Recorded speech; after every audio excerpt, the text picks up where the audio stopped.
Drama کرنے والے، پلے کرنے والے.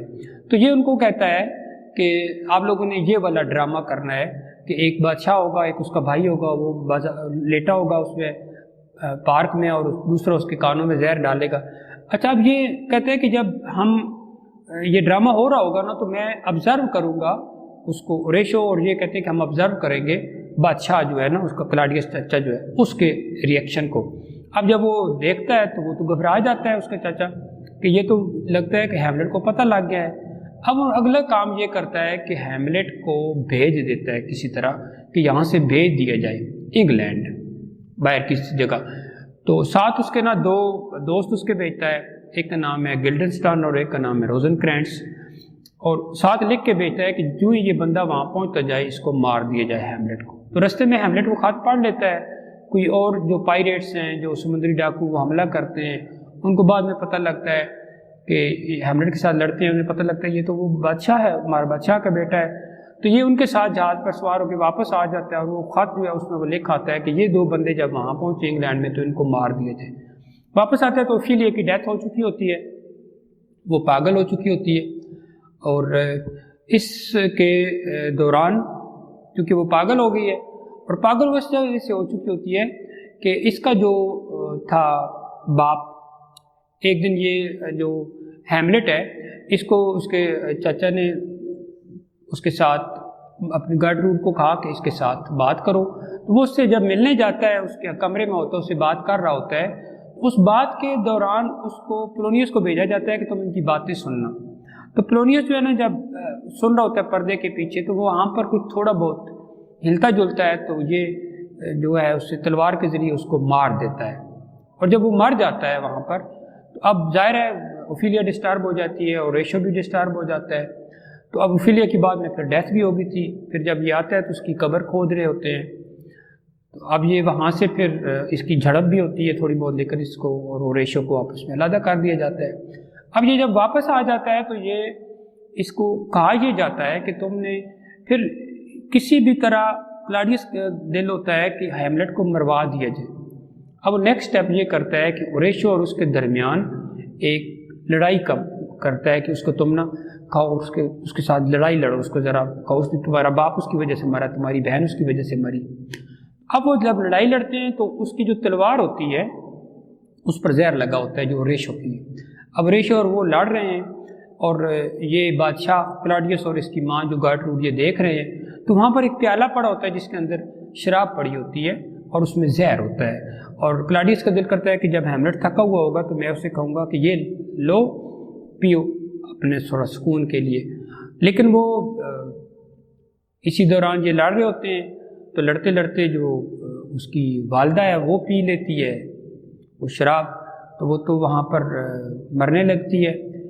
اور اسی دوران اس کو یہ آپس میں لڑتے لڑتے ایک دوسرے کو تلواروں سے زخم بھی لگا دیتے ہیں، اور ایک دوسرے کو یہ بھی کہتے ہیں کہ اب ہم نے بچنا نہیں ہے چونکہ اس پر زہر لگا ہوا تھا. ادھر وہ ماں جو ہے اس کی، وہ اس کو بتا دیتی ہے ہیملیٹ کو کہ یہ جو سارا کچھ ہوا ہے، تمہارے انکل کو جس نے مارا ہے، تمہیں باہر بھیجا، جو کچھ بھی ہوا یہ تمہارے انکل نے کیا تھا، اس کی وجہ سے سارا کچھ ہوا ہے.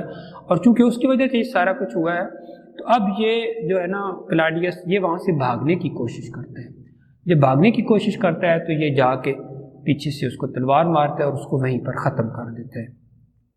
اچھا، جب وہ وہاں پر مر جاتا ہے، کہانی یہاں ختم ہوتی ہے. پھر فورٹمبراز جو کسی اور علاقے سے اس کا تعلق تھا، اس نے یہاں آنا تھا اس علاقے کو فتح کرنے کے لیے، تو وہ یہاں پر آ جاتا ہے، اور آنے کے بعد اس علاقے کو اب اس نے فتح کرنا وہی آتا ہے. اور پھر یہ ہیملیٹ اس کو بتاتا ہے کہ آنے والی نسلوں کو یہ بتانا کہ میں یوں ہی نہیں مرا تھا، میں کسی کاز کے لیے مرا تھا، کسی وجہ سے مرا تھا، کوئی اس کی وجہ تھی میرے مرنے کی.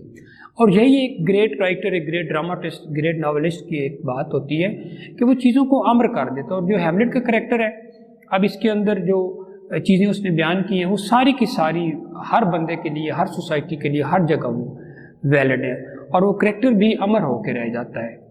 اور یہی ویسے بھی لائف میں کہتے ہیں بھی کچھ بھی ایسا کر کے جانا چاہیے جس کی وجہ سے بعد میں بھی آپ کو اس کی وجہ سے یاد رکھا جائے. اور اب اس میں جو ویسے اس کے بارے میں کہا جاتا ہے کہ یہ ایک ریونج پلے ہے. اس دور میں ریونج پلے بہت زیادہ ہوتے تھے. پھر اس ملکہ الزبتھ کے دور میں نا ہر بندے کو شک کی نگاہ سے دیکھنا، ایسے مطلب سپائی کرنا شک، اور اس ڈرامے میں آپ دیکھیں سب کو شک ہی شک نظر آتا ہے، ہر ایک بندے کو دوسرے پر شک، دوسرے کو تیسرے پر.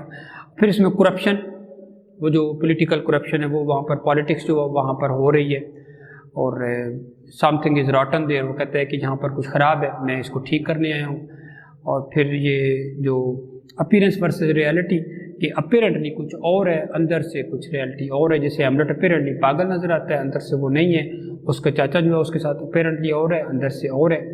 پھر ایکشن ورسز ان ایکشن، کہ اس میں ایکشن ہے یا نہیں ہے ان ایکشن. اور اس کی جو گریٹنیس ہے وہ یہ ہے کہ thinking to precisely on the subject, یہ بہت ہی زیادہ سوچتا ہے، اور یہی اس کا کمال ہے. یعنی وہ فوراً سے کوئی ایکٹ نہیں کرتا، اور یہ وزڈم کی نشانی ہوتی ہے. پھر ویمن کے بارے میں دو اس میں عورتیں اور دونوں کی سفرنگ، جس کا مطلب تھرو آؤٹ ہسٹری میں عورتوں کے ساتھ جو کچھ ہوتا آ رہا ہے. پھر آرڈر ہے، آرڈر کو اور ڈس آرڈر ہے اس کے اندر. اور پھر اس کی جو ہے سرٹینٹی، امپاسبلٹی آف سرٹینٹی، کوئی بے یقینی کی صورتحال ہے. پھر اس کے اندر ریلیٹیوزم پایا جاتا ہے، means nothing is either good اور bad but thinking makes it so, وہ اس کے اندر ایک ایلیمنٹ ہے. پھر اسکیپٹسزم، اس کے اندر ڈاؤٹ ہے، شک ہے، شک کی دنیا اس میں وہ چیز پائی جاتی ہے. اور جو ریلیجیس اسکیپٹسزم ہے اس کے اندر، جیسے to be or not to be that is the question. اب یہ دنیا کے یونیورسل ٹروتھ ہے، دنیا کے ہر بندے کو یہ پرابلم ہوتی ہے. پھر ایگزسٹینشیلزم، اس کے اندر ایگزسٹینشیل ایلیمنٹس پائے جاتے ہیں کہ who am I, what is life, what are the meanings of life. تو پھر وہ مختلف چیزوں سے سولیڈکس کے ذریعے بھی آیا، جو زندگی وہ جو جی رہا ہے ہیملیٹ، کیا وہ ایسے ہی ہے، ایسے ہی جینی چاہیے یا نہیں.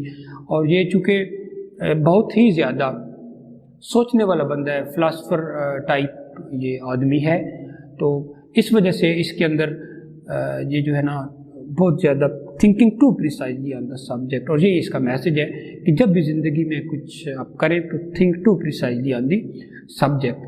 پھر یہ جو ہیملیٹ کی جو جتنی بھی ایک ٹریجڈی ہے، ایک ہیملیٹ دوسرا ہیملیٹ، وہ ایسے نہ ایک دوسرے کا آئینہ بن جاتے ہیں. مطلب کیا ہے کہ اپنے آپ کو آئینے میں دیکھیں کہ آیا جو میں وہی ہوں جو میں آئینے میں نظر آ رہا ہوں، جو میں اندر سے اور ہوں، باہر سے اور ہوں، جو کچھ میں کر رہا ہوں. تو یہ جتنا بھی اپیرنٹلی ایسے لگتا ہے، اس کے بارے میں کہا جاتا ہے کہ اس کے اندر ان ایکشن ہے، لیکن ان ایکشن اس کے اندر نہیں ہے. وہ جو کچھ بھی ہے وہ اس کا تھنکنگ پیٹرن ہے، اس کے بارے میں ایک فلاسفی ہے وہ جو دینا چاہتا ہے ہیملیٹ کے ذریعے، جو اس کو ایک پرنس. اور اس میں ایک چیز آپ کو ملے گی کہ جس کو ہم کہتے ہیں کہ پوئٹک جسٹس اس میں نہیں ہوتی، اس میں ٹریجک ویسٹ ہے. یہ پوئٹک جسٹس کا مطلب ہوتا ہے کہ جو اچھا کر رہا ہے اس کو اچھا کچھ ملے، جو برا کر رہا ہے اس کو کچھ برا ملے. لیکن شیکسپیئر کے ڈراموں میں اور اس میں بھی ٹریجک ویسٹ ہے، یعنی پوئٹک جسٹس نہیں پائے گی. ٹریجک ویسٹ مین کہ اگر ہیملیٹ اچھا بھی کر رہا ہے تو بھی وہ مار گیا ہے، اور ریشو اگر کچھ جیسا بھی ہے اچھا کر رہا ہے جب برا وہ بھی مار گیا ہے، اور تیسرے جو کلاڈیس ہے وہ بھی مار گیا، اور گارٹروڈ بھی مار جاتی ہے. مینز اچھے اور برے سارے، اس کے اندر ٹریجک ویسٹ پائی جاتی ہے. اور ہیملیٹ جو ہے یہ اس کو ماسٹر پیس تو نہیں قرار دیا جاتا، لیکن اگر ہم اس کے تمام ڈراموں کو کمپیریزن کریں تو ہیملیٹ اس کا ماسٹر پیس لگتا ہے، کیونکہ اس کی کہانی جو ہے وہ بنیادی طور پر وہ جاندار کہانی نہیں ہے، لیکن جو اس کے اندر جو ڈکشن ہے، جو کوٹس ہیں، جو اس نے باتیں کہی ہیں، جو فلاسفیز اس نے بیان کی ہیں، وہ سب سے وہی اس کو ایک ماسٹر پیس بناتی ہیں.